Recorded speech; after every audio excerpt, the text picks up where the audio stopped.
Assalamualaikum warahmatullahi wabarakatuh.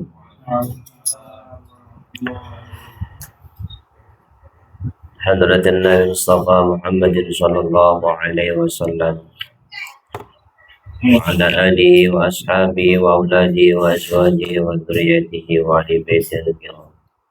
Susun ma'alifadan kitab Maulana Syekh Salama Al-Azami, Syekh Muhammad Nawawi bin Umar Tajuram, Syekh Hashim Asyari Tukwir, Syekh Abdi, Syekh Anwar, Syekh Mansur, Syekh Abdul Aziz Mansur, Pocor Bang Jogja. والوالدين نفعنا بعلومهم وبركاتهم وأمدنا بأسرارهم. الفاتحة. أعوذ بالله من الشيطان الرجيم. بسم الله الرحمن الرحيم. الحمد لله رب العالمين الرحمن الرحيم مالك يوم الدين. إياك نعبد وإياك نستعين اهدنا الصراط المستقيم صراط الذين أنعمت عليهم غير المغضوب عليهم ولا الضالين.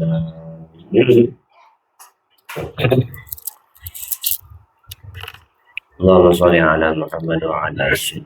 اللهم أخرجنا من ظلمات الوحي وأكرمنا بنور الفهم وافتح علينا بمعرفة العلم حسن أخلاقنا بالحلم وسهل لنا باب فضلك وصل علينا من خزائن رحمتك ذكرنا ما نسينا يا ذا الجلال والإكرام برحمتك يا أرحم الراحمين. الحمد لله رب العالمين. الحمد لله والصلاة والسلام على رسول الله سيدنا محمد ابن عبد الله لا حول ولا قوة إلا بالله. أما بعد سبحانك لا علم لنا إلا ما علمتنا إنك أنت العليم الحكيم. رب اشرح لي صدري ويسر لي أمري واحلل عقدة من لساني يفقهوا قولي. قال المؤلف رحمه الله تعالى ونفعنا بعلومه في الدار آمين.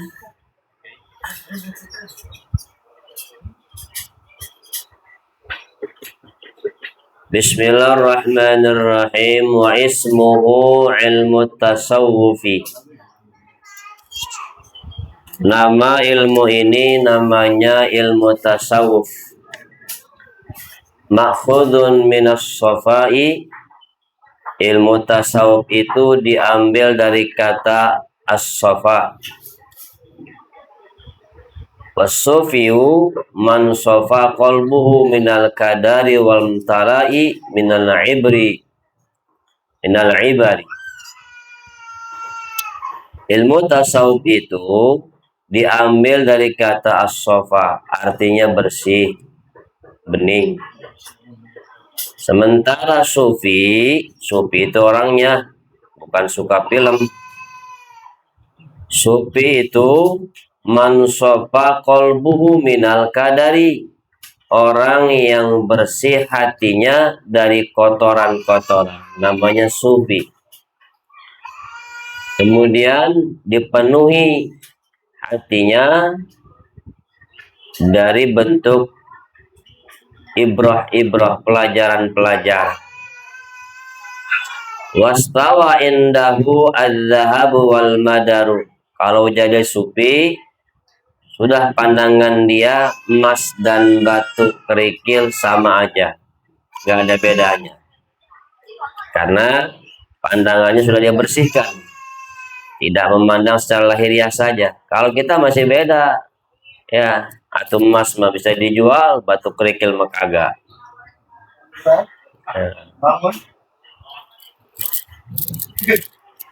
Waqala ba'dul arifin, telah berkata sebagian orang-orang yang ma'rifat, ya wasifi anta fit tahqiqi mausufi wa arifi la tughalit anta ma'rufi.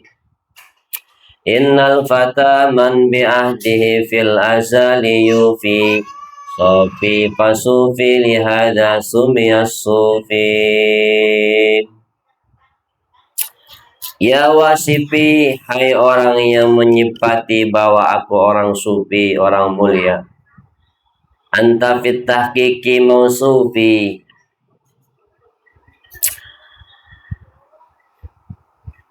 sementara engkau di dalam kenyataannya adalah mausufi, Allah yang aku sifati. Wa'arifi, dan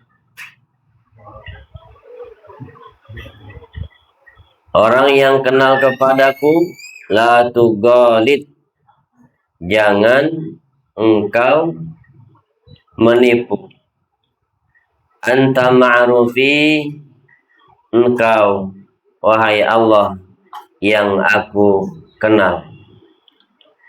Innal fata man bi ahdi fil azali yufi, sungguhnya seorang pemuda yang sempurna akalnya adalah seseorang yang dia mampu memenuhi ya, perjanjiannya ketika di zaman azali. Sofi, wahai orang yang bersih hatinya, pasufi lihada,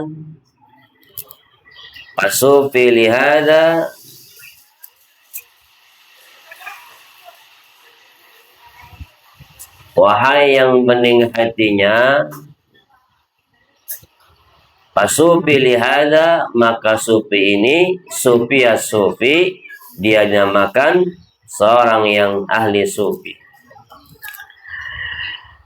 Orang yang menyipati katanya saya orang yang mulia karena masuk dalam kajian ilmu sufi, belajar ilmu bersihan hati. Sementara engkau ya Allah dalam bukti dan nyatanya engkaulah yang aku sifati. Jadi kata orang dia mah abuya, dia mah kiai, bodo amat. Padahal orang yang bilang begitu belum tentu dirinya sufi. Orang yang sufi justru hatinya menuju kepada Allah. Bukti dan nyatanya Allah yang dia sifati. Wahai orang yang kenal kepadaku, jangan nipu saya. Jangan nipu saya. Anta ma'rufi, engkau ya Allah yang aku kenal. Kadang-kadang orang nyebut semau-maunya. Yang belum haji juga disebut haji karena tiap hari pakai pakaian haji, kopiah putih ya. Kemudian yang belum pantas dipanggil kiai dibilang kiai, buya ya. Wa'arifi la tugalit, orang yang kenal kepadaku jangan nipu ya. Udah biarin aja. Engkau wahai Allah yang aku kenal ya. Dia nggak gubris mau ngomong apa sekelilingnya kepada dirinya, tapi dia tetap fokus kepada Allah yang dia kenal. Wahai, sesungguhnya pemuda yang sempurna akalnya adalah yang dia mampu memenuhi janjinya di zaman azali. Dulu di zaman azali ketika ruh kita masih menghadap Allah Subhanahu wa ta'ala, bahkan ketika seorang bayi ditiupkan ruh, itu ruh ditanya oleh Allah Subhanahu wa ta'ala, bukankah aku Tuhanmu? Alastu birabbika? Bukankah aku Tuhanmu? Kata si ruh tersebut, bala, iya ya, aku bersaksi bahwa engkaulah Tuhanku. Nah, ketika dia sudah menyatakan diri bahwa Allah Tuhannya, pas waktu keluar di dunia, dia berupaya untuk memenuhi konsekuensi dari perjanjiannya.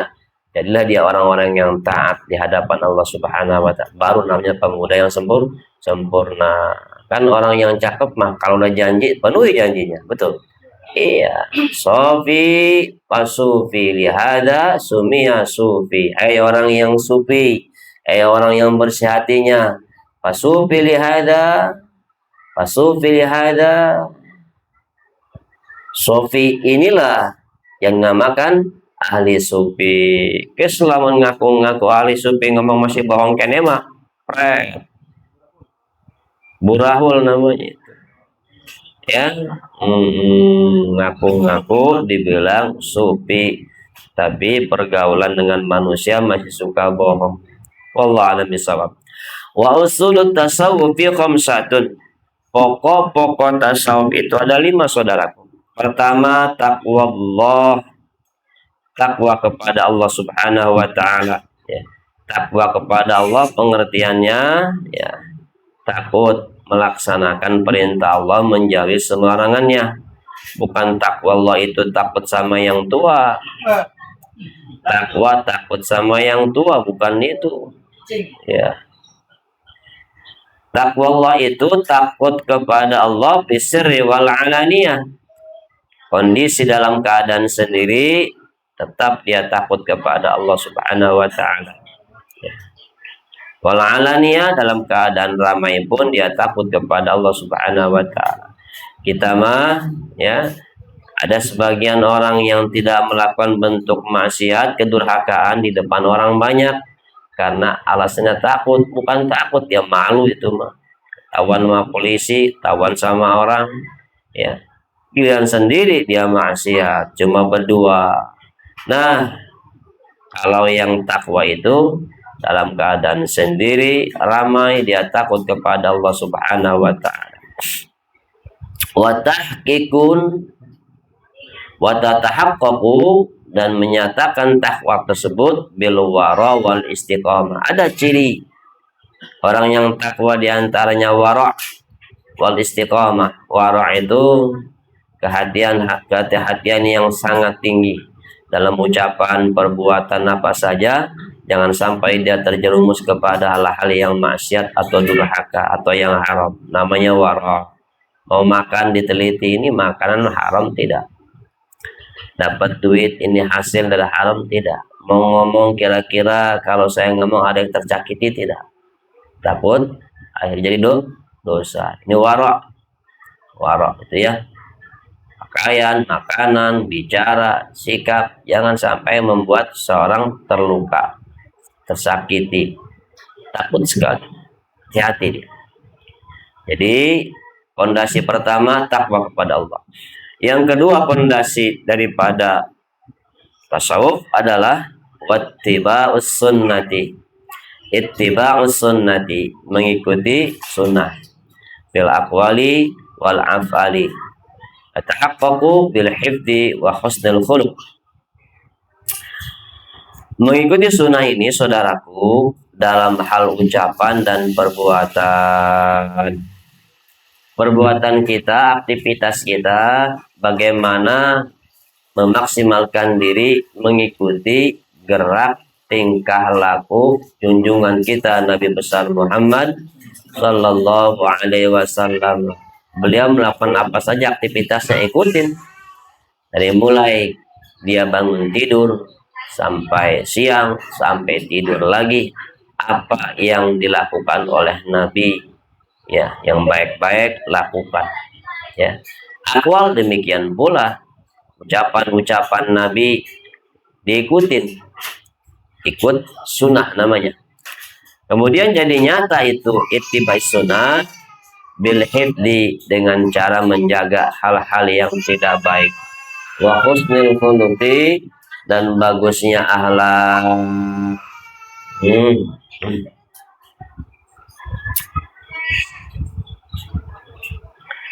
Wal i'radu,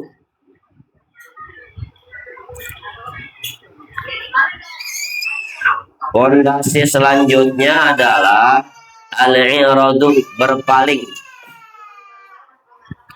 Berpaling anil khalqi fil iqbal wal idbar. Berpaling dari makhluk. Makhluk itu manusia, kadang ngadep kita, kadang ngebelakangin kita. Maksud ngadep itu adalah hal-hal yang baik. Allahumma sholli ala sayyidina Muhammad wa ala ali sayyidina Muhammad.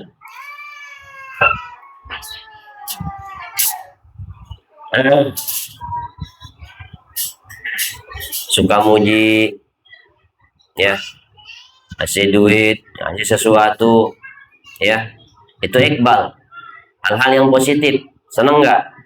Seneng, si senyum, apalagi sama dia yang senyum, masya Allah, ngasih senyum, ngasih sesuatu, ngasih bantuan, ngasih duit, macam-macam iqbal namanya itu, menghadap dengan hal-hal yang positif. Ada lagi satu sisi, kadang manusia al-idbar, membelakangi, ya, senyum lawannya apa? Cembetut, ngasih lawannya kagak ngasih, ya, suka lawannya benci. Nah, ya Allah, sholli ala Muhammad wa ala ali Muhammad. Fondasi daripada tasawuf ini berpaling dari hal seperti itu. Ta'aqqaqu bisabri, dia tampakkan ikhlas tersebut dengan sabar, kagak ngegubris. Ketika dipuji membuat dia tidak naik, ya, hidungnya enggak megar. Dipuji kemudian dia tidak bangga, dibenci kemudian dia tidak marah, cuek aja, biasa saja. Memang tujuannya bukan untuk urusan hal seperti gitu, ya. Jadi saat ketika hal-hal tersebut membuat dia tidak suka, ada idbar banyak, dia nyatakan dengan sabar, dia nyatakan wa tawakkul, tawakal, hanya berpasrah kepada Allah Subhanahu wa taala. Sebab orang-orang sufi mah memang hati dan pikirannya fokusnya kepada Allah Subhanahu wa taala. Maka dia berupaya untuk memalingkan hal-hal dengan makhluk. Lu mau ngadep gua silakan, mau kagak ngadep gua kagak apa-apa. Lu mau ngasih alhamdulillah kagak ngasih juga kagak apa-apa. Lu suka sama gua mau benci juga gua kagak apa-apa. Orang hati gua sama Allah aja. Itu begitu.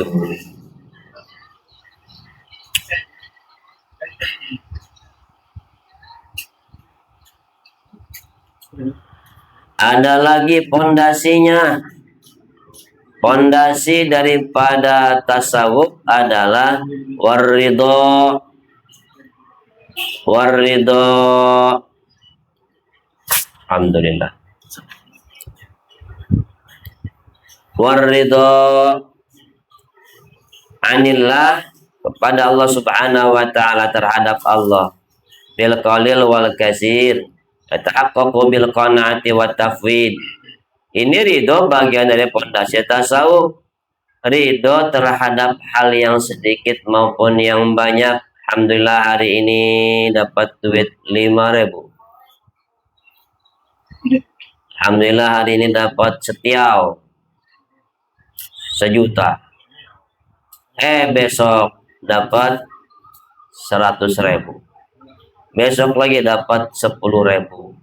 Sudah belajar ridho. Dapat sedikit ridho, dapat banyak alhamdulillah. Dia nyatakan keriduan tersebut dengan qanaah, nerimo ing panduk, jadi wong Jawa, menerima dengan pembagian Allah, wa tafwid, dia pasrahkan urusannya kepada Allah Subhanahu wa taala. Saya mah disuruh ibadah, suruh ikhtiar, cari usaha. Hari ini dapat 200.000, alhamdulillah. Kemudian besok cuma dapat 100.000, alhamdulillah. Sudah, cuma tugasnya begitu, ya. Ridho kepada Allah. Tetap usaha dapat kecil besarnya dia terima. Itu pondasi itu orang-orang tasawuf, ilmu tasawuf. Belajar itu. Warruju', pondasi selanjutnya adalah rujuk, kembalikan ilallah, kepada Allah Subhanahu wa taala, fis-sarra'i wad-dharra'i, tahaqqaqu bisyukri fis-sarra' wal iltija ilaihi fid-dharra. Ayo apa saja dipulangkan kepada Allah Subhanahu wa taala, fis-sarra' wad-dharra, dalam keadaan lapang maupun sempit. Lagi duit banyak, itu duit titipan Allah. Lagi sempit pun dalam keadaan tetap, ya, Allah yang ngasih. Artinya semua dikembalikan kepada Allah Subhanahu wa taala. nanti dinyatakan rujuk ini dengan syukur kepada Allah Subhanahu wa taala saat lapang. Alhamdulillah, urusan lancar. Alhamdulillah. Duit ada, alhamdulillah. Istri lagi hamil, alhamdulillah. Itu semua nikmat-nikmat semua. Syukur kepada Allah Subhanahu wa taala. Dan saat lagi dorok, sempit, urusan sulit, duit kagak ada, sana kemari kagak kagak di sana kemari sulit ya, urusan sempit, kagak ada duit, ini doro ya. Dia iltija ilai, dia pulangkan kepada Allah Subhanahu wa taala. Tidak kemudian dia gelap mata ya. Banyak orang kadal fakru ayyakuna kufran ya, karena disimpit oleh kesulitan, kefakiran, akhirnya ngambil hak orang lain.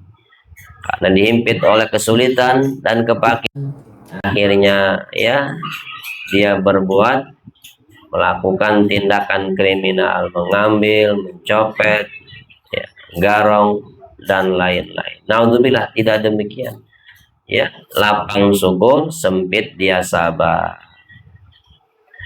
Wa istimdadu, dan sementara pengambilan dasar ilmu tasawuf itu adalah minal kitabi wa sunnati, dari Al-Quran dan sunnah, wal asari, dan dari asar. Asar itu adalah perkataan para sahabat, as-sabitati an khawasil ummah, yang tetap hukum dari kekhususan umat-umat. Jadi Quran dasarnya, sunnah dari kanjeng Nabi, hadis-hadis, maupun asar, kalam-kalam sahabat yang telah dikukuhkan dari omongan-omongan yang khusus dari umat-umat Nabi Muhammad. Itu yang jangan dibilang kemudian ilmu tasawuf itu bid'ah, apalagi dibilang sesat. Orang tasawuf itu dari Quran.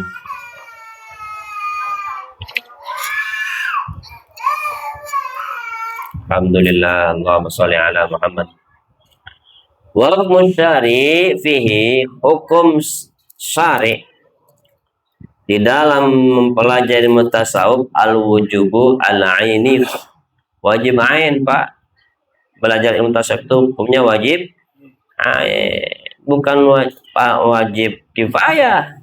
Pribadi masing-masing wajib mempelajari ilmu tasawuf. Idh la yakhlu ahadun min aibin aw maradin qalbiyin illal anbiya alaihi wassalatu wassalam. Karena salah seorang dari kita semua ini ya, seorang itu tidak akan pernah sepi, kosong daripada aib, cacat, penyakit-penyakit hati. Makanya wajib belajar ilmu tasawuf dalam rangka mengenal mana cacat-cacat hati, mana sakit-sakit hati, penyakit hati, biar tahu. Nanti kalau udah tahu kan bisa diobatin. Kecuali para nabi. Nabi memang sudah makhluk-makhluk pilihan. Ya Allah bersihkan hatinya. Bahkan qala ba'dul arifin malam yakun lahu nasibun min hadal ilmi, ay ilmi batin, akhafu alaihi min su'il khatimah. Begitu tuh. Sebagian para arif, wali-wali Allah pernah ngomong begini. Siapa yang belum pernah belajar ilmu tasawuf, nggak ngambil bagian ilmu tasawuf, ilmu batin, ilmu tasawuf, aku khawatir kepadanya nanti dia su'ul khotimah, wafat tidak membawa iman Islam. Kok bisa begitu? Iya, karena dia tidak berupaya secara maksimal membersihkan penyakit-penyakit hati. Coba fikih lahiriannya dia beresin, sholat, puasa, tapi itu dalam hatinya busuk sama orang sujon aja, sama orang kawannya benci aja, asud, dengki, takabur, ujub ya, bakhil, itu penyakit semua luar. Kalau ibarat penyakit lama-lama kan busuk tuh. Nah, itu penyebab seseorang akhirnya wafat dalam keadaan su'ul khotimah, buruk wafatnya. Sebab dia punya kebencian kepada saudaranya. Orang memutuskan silaturahmi saja kan haram masuk surga. Itu kan penyakit daripada al-hikdi. Apa? Dendam. Berangkat daripada marah, nggak suka sama saudaranya. Timbullah dendam. Keluarlah ucapan, haram kakek gua masuk rumah lu. Dia putus silaturahmi.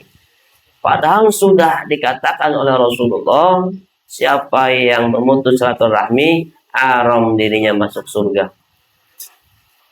Dan ini penyakit batin nih. Maka perlu saudaraku mengaji ilmu tasawuf. Ya, hukumnya wajib.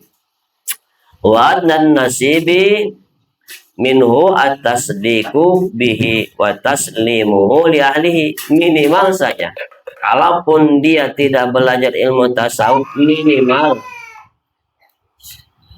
Allahumma sholli ala Muhammad.